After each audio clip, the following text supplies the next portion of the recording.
Hello বন্ধুরা, কেমন আছো তোমরা সবাই? এটা 30 তারিখ সকালবেলার ব্লগ, তাই জন্য সবাইকে গুড মর্নিং। সেদিন আমার জন্মদিন ছিল। যারা আমাকে ফলো করো তারা নিশ্চয়ই আগের দিনের ব্লগটা দেখে বুঝতে পেরেছো। তো সকালবেলায় একটা পুজো ছিল, তাই জন্য গেছিলাম মন্দিরে। আর বরমশাই আমার সাথে যেত, রবিবার দিনও ছিল, কিন্তু আজকে ওকে প্ল্যান্টে যেতে হয়েছিল, একটা কাজ ছিল বলে, ওর খুব ইম্পর্টেন্ট। তো ভালোভাবে পুজো করে দেখো 6:30 বাজে, কিন্তু বাইরে চারিদিকে এত রোদ আর এত ভ্যাপসা গরম, বাপ রে বাপ, পারা যাচ্ছে না। পুজো টুজো করার পর আমি একটু বাগানে গেছিলাম। এখানে ছোট ছোট অনেক পাখি আর কাঠবেড়ালি আসে, আমি ওদের খেতে দিই, কিন্তু আমি যতক্ষণ ওখানে হাঁটি ওরা কিন্তু আসে না। আমি যেই পেছনটা ঘুরে পাঁচিলের বাইরে যাব তখনই দেখবো ওরা হাজির হয়ে গেছে। তো সেই জন্য আমি আর ক্যামেরায় ওটা ক্যাপচার করতে পারিনি। তো তারপর আমি চলে গেলাম গোশালাতে আজকে ভ্যাকসিনেশনের জন্য গাইদেরকে বাইরে পাঠানো হয়েছিল, মানে সামনে একটা স্টেডিয়াম ছিল, ওখানে পাঠানো হয়েছিল।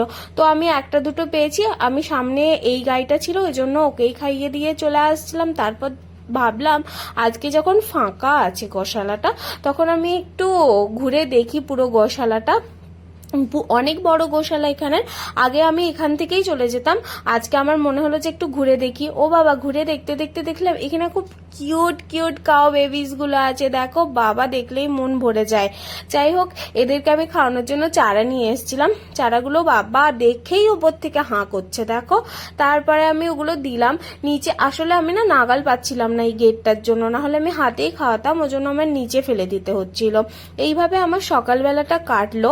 দেখো, আমরা তো নিজের জন্য অনেক কিছু করি, কিন্তু এই ছোট্ট ছোট্ট জিনিসগুলো আমরা যদি করি, সেটা হচ্ছে গাইডের জন্য একটু খাবার, পাখি আর কাঠবিড়ালিদের জন্য একটু খাবার, যদি আমরা আমাদের যে আর্থিক উপার্জন সেখান থেকে যদি বার করি, আমার মনে হয় ভালোই হবে।